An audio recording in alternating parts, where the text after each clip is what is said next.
Hello, everyone. I am Stephanie Matarazzo. I am the host of The Nerdy, and I'm here with the wonderful Victoria Aveyard. Thank you. Thank you for having me. Thank you so much for joining me. Of course. Especially because we are at the YALLFest, and I know that you have a very busy schedule. I like to say that this festival is the only time we become extroverts because the energy here is so good, and all the authors and readers are just excited to see each other. So we like gush a little bit more. So we're all very animated. Yeah, we're all like extrovertedly awkward, but like in the best way. And in the same way, which is comforting. Yes, absolutely. If anyone doesn't know who you are yet, which you should, please introduce yourself a little bit. So my name is Victoria Aveyard. I am the author of the Red Queen series, and I have just finished up my second series, the Realmbreaker trilogy, and now I'm working on my first adult book. But I predominantly work in the fantasy space. I love books with strong female characters, a lot of action and adventure. I'm more of a slow burn girly than I am, the quick romance. But that's where my heart is when it comes to what books I write. And I think people know me most, or at least curse me most, for the twists that I have in my books. Curse is the tame way of of putting that. Yes. So Red Queen, the way that I talk about it, I say it's like Hunger Games meets Game of Thrones meets X-Men. So if you like one of those things, there's probably something in those books that you like. But basically, it's about a girl in a world divided by people who have superpowers and people who don't. And she somehow discovers, even though she shouldn't, she does have superpowers. And she's drawn into a love triangle between two princes while this revolution is sort of bubbling underneath the world that she lives in, and she gets pulled into that as well. And that is a lovely, lovely, fun adventure. I think there'd be some people who would be surprised I described it as lovely, because a lot of people find those books excruciating. In the best way. In the best way. And then Realmbreaker, I like to say, is my love letter to the Lord of the Rings. It's definitely Lord of the Rings meets Guardians of the Galaxy. It's my attempt to sort of build the story that I always wanted to be a part of when I was a kid, because I was such a Lord of the Rings geek. But I also felt like I'm a girl. I could never be in the Fellowship of the Ring. That just wasn't an opening that felt like it was there. So this was me kind of dialoguing with that. And also the idea of like, well, what happens if the heroes fail? This whole book was a jumping off from, what if the Fellowship went out to destroy the ring and save the world and they all died? Like, who's the JV team of saving the world, because the world still needs to be saved? So Realmbreaker is like that group of misfits and outcasts and criminals who kind of hate each other but don't want to die. They have to work together. And so we have this great, reluctant, begrudging found family of my favorite kinds of archetypes. Yeah, and actually you gave me the perfect segue. Okay, great. Into diving a little bit about your books, because you are right that you sort of have taken inspiration from these stories, and a lot of them, like Lord of the Rings, are very not female, based. So I want to know kind of which were the parts that you wanted to take from all of these fandoms, and which parts where you were like, no, but I'm gonna change that. So my way in there was really thinking about what I was looking for when I was a teenager, because I write for teenagers as much as I write for adults as well. But I was thinking, what was I missing? Like, as a reader, as a person, what was I looking for? And I remember when I was a teenager, I was writing so much fan fiction, and all of my fan fiction was bringing more female characters into stories that I loved that didn't have enough, whether it was, Lord of the Rings, or I think I wrote for Pirates of the Caribbean as well. I think I did one for like a Batman. Anyway, we're not going to get deep into it because my fan fiction is all gone. And as much as those were very much like wish fulfillment, self-insert, you bring your original characters in and it's sort of your way of being part of the story, there was something there to think like, no, I wanted more of this in these works. So you take the things that you do love, which for Lord of the Rings, I love the heroism of it, the nobility of it, while also having like, I realized this as I was writing Realmbreaker. I didn't really set out with a theme in mind beyond, I want to expand a little bit on this thing that I love. But by the end of the series, I realized what I was really trying to say is I wish everyone could put aside the smaller things to address the big things, because that was so much of what this book is them collecting allies and being like, yes, we are different, but this horrible thing is going to happen if we don't put this aside for now and figure out how to face it head on. And I feel like that's something globally that has become quite a large problem is the inability to look past smaller differences so we can look at things that are truly threatening all of us. So that's where I was going for, because I think now more than ever that part of our great fantasy stories feel more and more like fantasy and an impossibility of these ideas of different peoples coming together to fight one great evil. Yeah. It's something we want, and it's now like, oh shoot, so that's not happening. So I think that was something that I really took from the fandoms that I love. And as well as something that I have always gravitated towards in storytelling, especially because my background is in film and television. I went to school to study screenwriting. I had a professor who called the act of going to the movies collective dreaming. You're all sitting in a room together in the dark, experiencing the same dream. And that's what I always want to bring to my stories, because those are the stories that engage me the most, the ones that feel like they bring people together in this same dream. But there's nothing better than reading a book and finding out someone else has read it, and you guys can dialogue about it and know, like, oh my God, do you remember that part? Like that collective piece of like fandom or just the entertaining experience. Like that is my favorite thing about storytelling, is the way that we can dream together. It makes for quick friends. Like just even here yesterday, we just became friends real quick based off on like, oh, I like that author. Right. I like that book. That's it. We're friends. Like, it's a community building thing, but I love that idea. And it's kind of a very human impulse. It's something we've been doing for the entirety of human history. Either it's in a movie theater or it's around a campfire. We've always been telling stories and sort of trying to connect to each other through them. I love that. And also about the differences, you have a quote about how you advertise specifically Realm Breakers, about how maybe we're not just good enough, but maybe we're bad enough. And I want to know, is that like also you wanting to take a little bit of those sort of people that don't sort of belong into putting that? Yes. And then we're living in a time now where there are so many people doing way more expansive fantasy and sci-fi and just sort of expanding on these genre tropes that historically have only been done by very narrow groups. So we are getting that from all sides, which is fantastic. But yeah, I definitely approached this book with like, who in the quote traditional story wouldn't have been included or would have been considered like useless. I remember every time I would read Lord of the Rings or watch Lord of the Rings and I'd see how much they were running, I was like, wow, I really couldn't be in the fellowship. No. So I wanted to be like, let's have a character who's like, God, guys, we got to cut down on the running. No, I always think that, because they're always like, they always have these like, they haven't eaten, they haven't slept, they are raggedy, they have some sort of illness that is happening in their body, and now they're running. And I'm like, nah. And that was actually something I love to poke at those tropes too, as much as we love them. And in Realmbreaker, I believe there is a character who's like, the stupid immortal always looks so put together. We've just had a battle and still not a hair is out of place. Whereas I look like I've been dragged through a bush. It's like, yeah, Legolas was out there with his flat iron every morning. But those are the things that I think make these stories feel more real. Like that's always what I'm pursuing, is making you believe it, making it feel more real. And one of the ways I do that is I have those characters who react realistically to unrealistic things. I love having that sort of Greek chorus character of like, no, we're not going to do the heroic noble thing because it's going to get us killed, and then that's actually going to be worse for everybody else. So sorry, that don't go save them. You can't intervene here. You stay home. Yeah. Speaking of tropes, if somebody hasn't read any of your books, quick fire, Red Queen, Realm Breakers, which are your... Red Queen is, dystopian revolution, love triangle. A love triangle between two brothers, which apparently is a trope that we all know and love. Arranged marriage. Oh, yeah. Yeah, and I guess like arranged marriage goes with forced proximity. We've got like disguises. We've got people masquerading as other people, and superpowers. Like who doesn't love all of those things?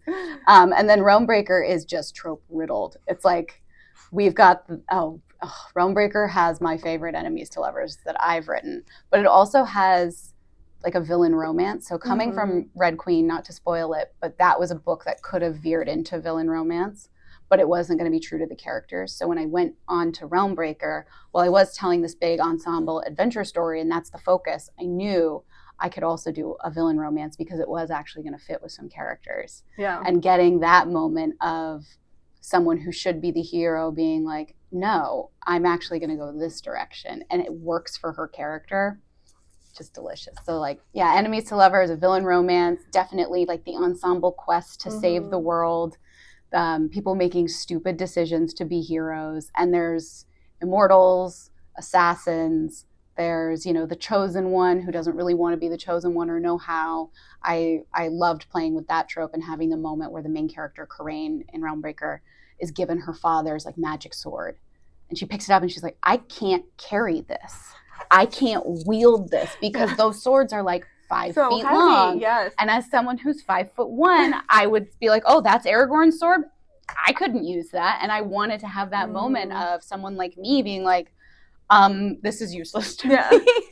I'm going to carry it on my back and I can't actually wield it, but I have it for when we need it. Yeah, but also it's really heavy there too. Right. Like, and she complains constantly. She's like, oh, my back hurts because of this damn sword. But I love those little moments of realism in the unreal. Yeah. No, it makes it so that they're not just like perfect every way. Yes. Yes. I want to also get into your writing because these are both YA, but they're very different. They don't feel like the same YA. Right, right. So I want to know, what is your process of writing and did it change because of... The actual process of how I write, I always have to write the first draft. I cannot edit while I'm writing the first draft. And that first draft, I don't even really reread. I just turn it into my editor. And the fallow period where my book is back with the editor is probably one of the most valuable parts of my process because it's when I kind of forget the book. And when I come back to it with the notes that I've been given, I'm reading it with kind of fresh eyes, almost like I am a reader. And when you're reading it from the perspective of the reader, not the creator, it really helps you smooth things out so much more and realize like, wait, that didn't make sense. Why didn't that make sense? Oh my God, I didn't mention this thing. And you pick those things up a lot faster than if you have read it so many times that now you're just confused and you can't remember what's what and you can't see the forest for the trees. So the process itself, the physical act, hasn't really changed. I think it's more that I have just grown as an author. And even within the Red Queen series, you compare the first book to the fourth book, they get very political, very war-driven, and like the character relationships are still very key. But those other pieces, at least to me, telling that story of dystopian revolution, like have to be there. It can't, for me, a book that features that can't just be about a romance because I personally am interested in like the political aspect and how that's happening as well. And I really wanted, again, to bring as much realism to that as I could. And by doing that, show all the different aspects of what a revolution looks like and to who, you know, to one person, this character is a freedom fighter, to another character, this person is a terrorist. And I wanted to really explore that dichotomy as the story grew. So it starts from one space and comes to another. And then Realmbreaker was much more linear in that from the very beginning, I knew this is the adventure ensemble that I'm telling. And I kept that much. In terms of the writing, the books themselves are longer, but I think it's much more of a linear story and very much consistent from beginning to end. It grows in terms of the stakes and the tension, but we're always sort of on the same path. And I just had so much fun writing those books. And when I finished Red Queen, I remember thinking, okay, I'm at peace with that. I feel good about it. I don't feel the need to come back right now. And I finished Realmbreaker and I'm like, God damn, there is some more story with these two characters and I want to do that. So I will be doing that. But it remains to be seen if anybody's going to read it. Wait, like a spin-off? Or... Oh my goodness. Wait, nothing's under contract. I'm literally just writing for myself at this point. Okay. But we'll see how it goes. I'm sure, some of my publishers in the corner. I was trying to see her face like, what do you, she's like, It is funny when you talk about publishing, and I love this because I am an itinerary girl. I love a calendar. I love an Excel sheet.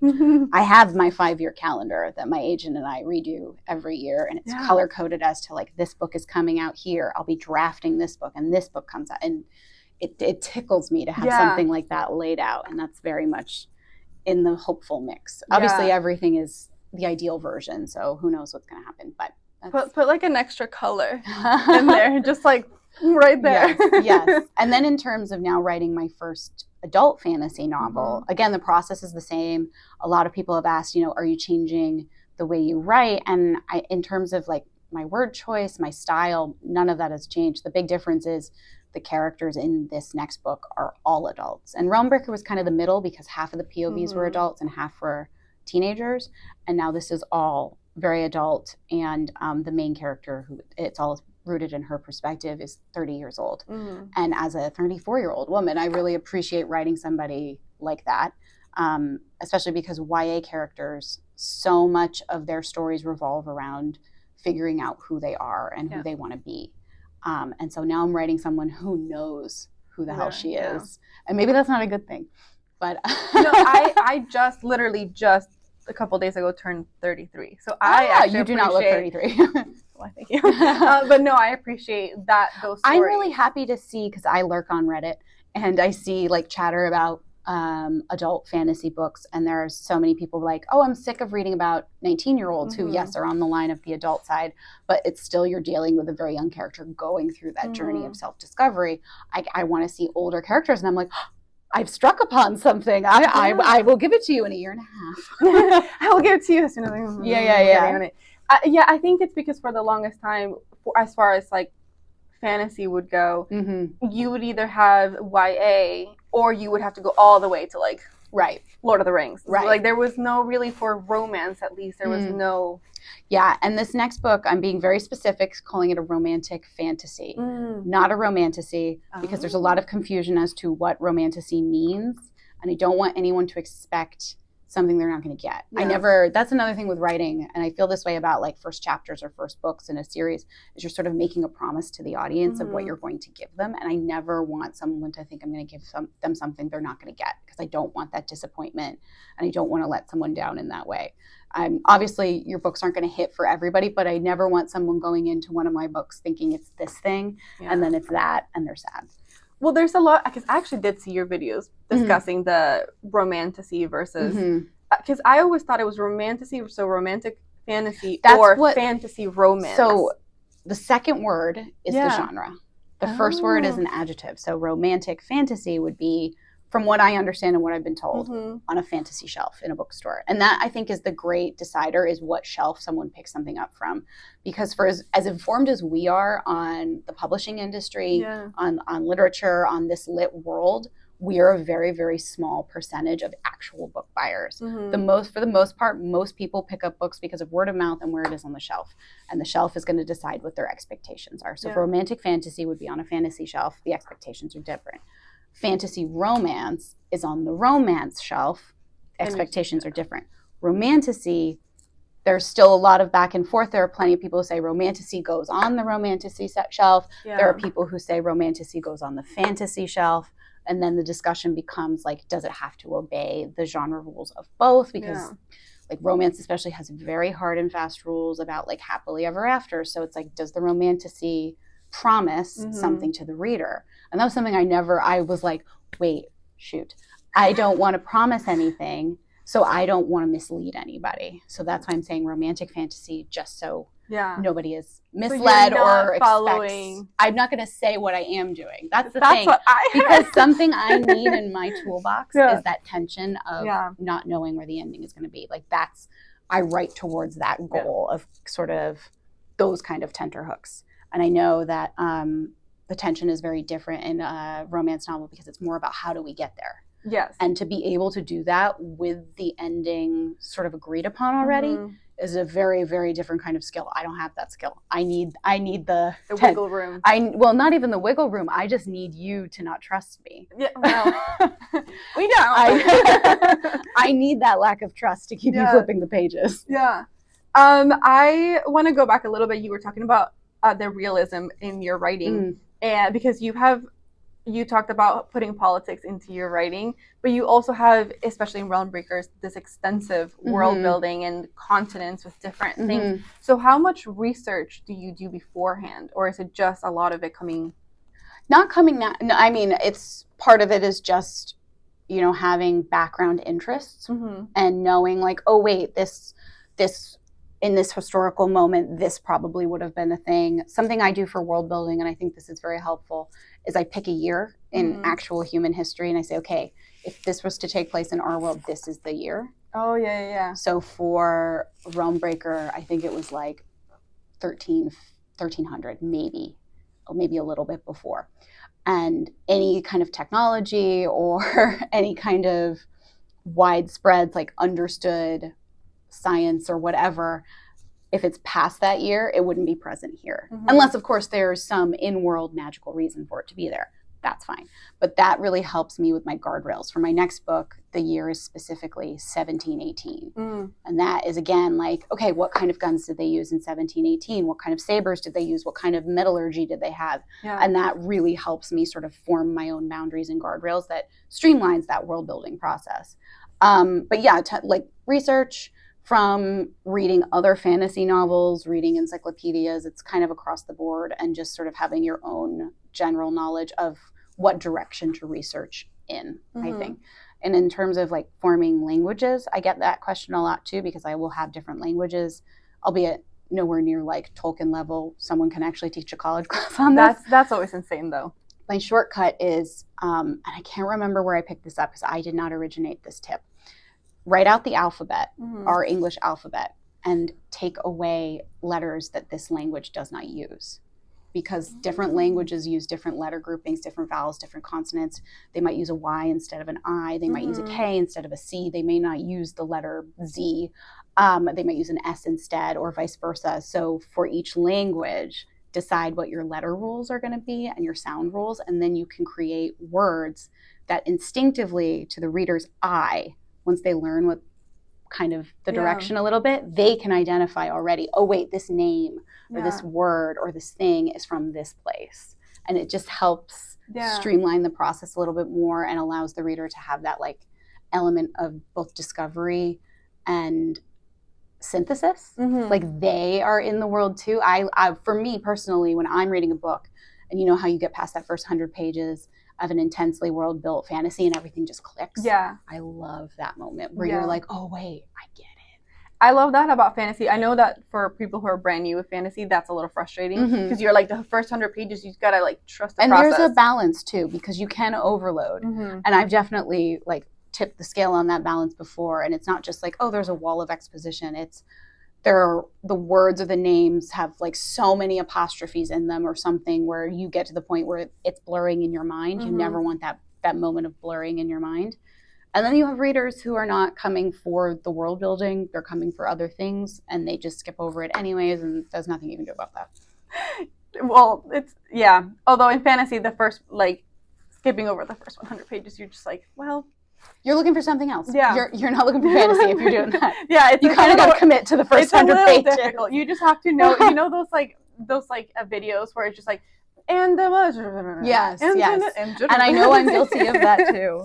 But it's like, that's the thing with setting expectations. Yeah. You want a reader to know what they're getting when they come into your books because you don't want them to be disappointed. Yeah. As far as writing fantasy goes, I want to know, actually just writing in general because that's what you write fantasy. What has been, in general, the easiest or hardest characters that you've had to write? Definitely one of the hardest was Maven from Red Queen because there were so many different things literally pulling in his brain. And he made me work really hard as a writer to make sure I was aware of all of those pieces of him because he's very multifaceted, not just from like a personal standpoint, but because of like psychological things that happen to him and supernatural things or magical things. So I had to be really on my game to write him, but I really enjoyed writing him because it was a great challenge, and pulling off his scenes, I was like, I'm actually pretty good at this. And then easiest are usually my main female characters because I'm channeling, I think a lot of us are, we're channeling a lot of ourselves and our own frustrations and our own voices. And, I made Mare a shorty because I'm a shorty. And I feel like we carry a certain rage in this world. It's always a step stool in rage. But yeah, and the characters more so, 'cause as challenging as Maven was, I enjoyed that challenge. The characters who are truly, truly the hardest to write are the capital G good characters. Like the people who have a very, very strict moral code, because they're not as interesting as the morally gray characters, because they're maybe not good, but you know what choices they're going to make before they make them. So a character like Cal in Red Queen, like I've said it myself, he's a bit of a brick. And he is. And some people like that. He's a bit of a golden retriever. Personally, I like a golden retriever. Some people don't. Some people are like, oh, I can fix him. They want that. And that's fine. I get it. But making a character like that interesting next to someone who you have sort of all the tools of the morally gray archetype is really, really difficult. And again, in Realmbreaker, I have my one actual, like, his moral compass points true north. He is a good guy character in Andrew, who is this squire who is asked to betray his loyalties for the good of the world. And he really grapples with that. And putting him in this cast of like criminals and misfits, and he's the good boy, you really have to work to make someone like that hold their own against these other people. So I'm always really happy when someone's like, I love him. I wanted the best for him. I really enjoyed his chapters, because you got to work really hard to make characters who are good because they're predictable, interesting, versus, you know, the assassin who might be like, you know, we got to set this room on fire. And you're like, yes, we do. So yeah, those are the characters who are really hard to write because they're inherently not as interesting. So you have to find ways to make them interesting. Yeah. And as far as scenes, do you always have a scene that you're like, oh, this is always so easy? Or I am so much better at action than I am at quiet character moments. That makes sense, though. You have a lot of action packed. I love writing action sequences. Those are so much fun for me. I have a harder time with romantic sequences. I think it's because in the back of my mind, I'm like, my dad reads my books first. And now I'm writing an adult romantic fantasy, and I just wrote a scene where I'm like, I can't give this to my dad. Are you going to ask them not to read it? Well, they're going to read it either way. I'm also really nervous because my husband's family are like, we're so excited to read it. And I'm like, I'm married to your son. Please keep that in mind. You should. I don't know if you ever saw Nicolette for Bridgerton had them send like a cut down. Yes. Maybe you should have like tabs. Like, okay, you can't read this chapter. I'll take out things. Oh, my mom will read it. Oh, no. My mom's big complaint about Twilight is there wasn't enough sex in it. We were just talking about I remember she read it and she was like, that was boring. That's so funny. It's terrible. It's like, Mom, you can't tell people that. I wanted to play a game, but your phone is locked. I can't play it with you. A game. We're playing a game because unfortunately I would want to talk to you for freaking ever, and I just realized. Well, we will on the podcast. Yes, when you come back, we'll talk all the adult things that we, you know, all that fun stuff. But I did want to play a game. Actually, really quick before we do that, what is your one favorite trope? Enemies to lovers. Slow burn. Favorite theme? Oh, theme. I really do have to believe in the good conquering evil. I do have to believe in it. Favorite villain that you've written? Ooh, I love Erida from Realmbreaker. Mm-hmm. I love her. She's a girl boss queen. Evil girl boss. Favorite protagonist that you've written? I really like Sarasa from Realmbreaker because she does go from like lawful, neutral, I hate the world and I'm not involved with it to hero. Mm-hmm.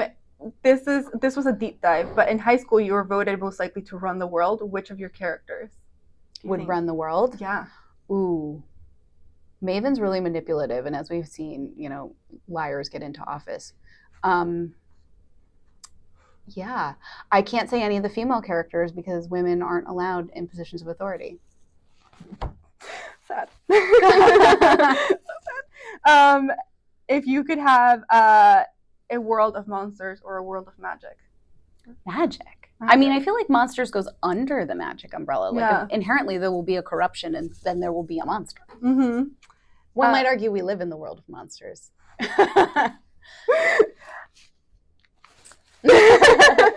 T.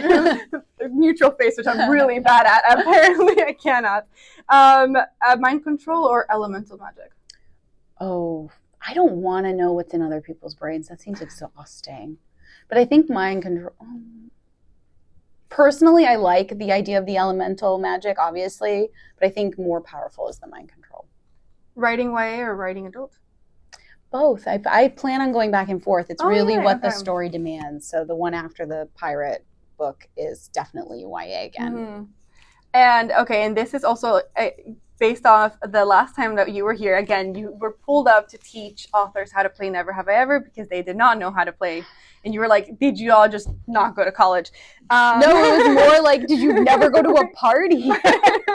And here's the thing, I get it. We're writers, we're introverts. Yeah. We were not the cool kids. There's a problem when I'm the cool kid. When I'm the one who knows how to play the drinking game, we failed. They kept saying the thing that it was funny. So I thought I would play a quick game of Never Have I Ever based off on your last experience with the YALLFest. Okay, so never have I ever written fan fiction. I absolutely have. No. Never have I ever written a scene that would crush my reader's heart. Always. Every day.